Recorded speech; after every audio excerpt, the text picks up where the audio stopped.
Yesterday, Rusty, we followed the perils of this team. Johnny Davis Racing, 6 total employees, 3 race cars here, and Danny O'Quinn, the former Rookie of the Year. Just amazing that these teams could even get to the racetrack. They really have worked hard this week, just devastating at Daytona. The results they got out of that, they put a lot of effort in that race and didn't get a lot to show for it, but this is actually the first time that they've had, or the second time they've had new tires on the car. They used 1 set of tires in practice yesterday for the entire 57 laps they ran, so they did not make a simulated qualifying run. Ricky Byers, crew chief, and Danny decided they just can't afford to be throwing tires in this car in practice, so they wait till qualifying to do it, and this car is locked in on as far as points go, so he doesn't have to make the race on speed, although they do want to get the best qualifying lap they can here. We might explain what happened in Daytona. Danny O'Quinn with the 0-1 was involved in an accident in the final laps with his teammate Curtis Davis, the 04, and the other car, the third car, the 0, blew an engine. That was Mike Wallace in qualifying. All 3 cars damaged or had problems just a week ago. Wow, that's a heck of a lap right there. Danny O'Quinn outruns Scott Legacy and moves up to the 2nd position right now, 31-20. And Andy, if he picks up 8 all, which he is right now, take a look at our tracker. He's tracking first right now. Yeah, he's got a good lap going. If he can keep it going off turn 4, he sees losing just a little bit of momentum coming off forward of the line. I told Ricky Byers, the crew chief, that if they qualified good, I was going to take some credit for that, for down there working with him in the garage. He said, well, you always have. By Danny O'Quinn. I probably could have held it wide open. I just realized he was going to have that much grip.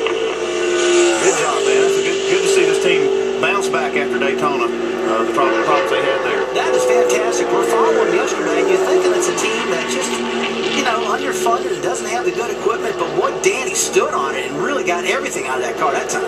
Johnny Davis Racing, they have 34 starts here in 2009. You see the average finish is 18th. Danny O'Quinn has had 3 of those, by the way, in 18th place finishes. His career best start would have been 6th. Second, in Nashville back in 2006. So right now he sits 2nd overall behind Greg Biffle.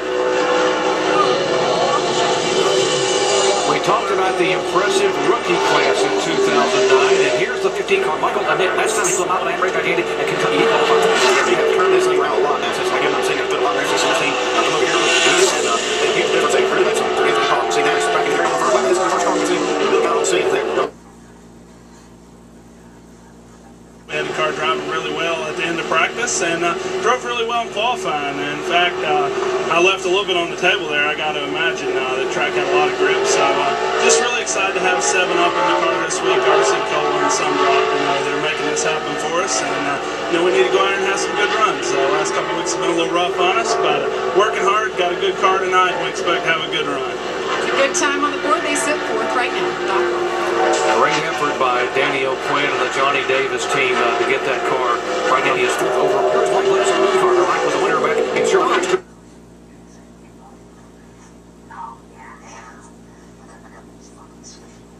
Las Vegas early in the year. We're at 5 Bush's win, and it's been the first one is Daytona. Justin, I'm right now talking to Jeff Ringers, and that's going to be big close. Justin, we were talking earlier.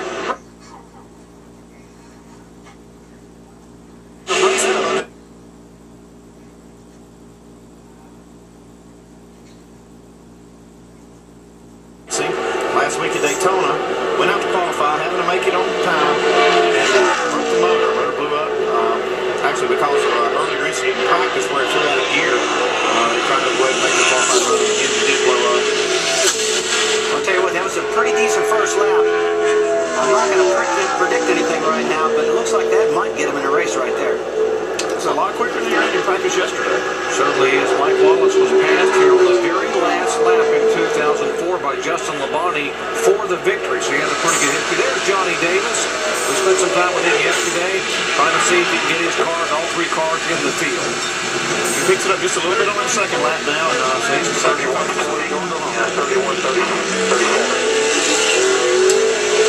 32 cars are going out to qualify now. We're in the cars that have to get in on time and speed. 6 of these cars are going to have to go home.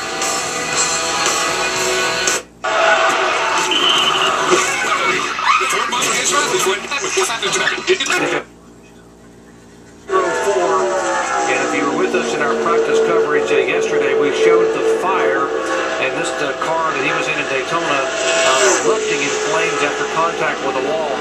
Fortunately, he was able to climb out okay, but the car was pretty much torched. Let's see if he can get this car in the show here. He does it. 25th quickest on the first lap, and that locks him in. That's good news for the Johnny Davis team. He's got 2 of his cars in. Now Mike Wallace is going to have to wait it out. Okay, crew chief, is this the time now where you're hollering, bring it on in, locked in? Yes. Okay. Yes. I'm saying bring it in. No reason to risk it. You got nothing to gain and everything to lose on this second lap. But Curtis stays in it. He's a racer, man. He wants to get up there a little farther. He's 25th on the first lap and 20th on the second. Says, you know what, I missed a lot of sleep this week working on this car to get it ready, so let me run my 2 laps. Got his money's worth. He sure did. Good job by Curtis Davis. Carl Edwards atop the speed charts. Brian Vickers, Joey Logano, Ryan the Rocket Man Newman, and David Reagan in the top 5. Back with more.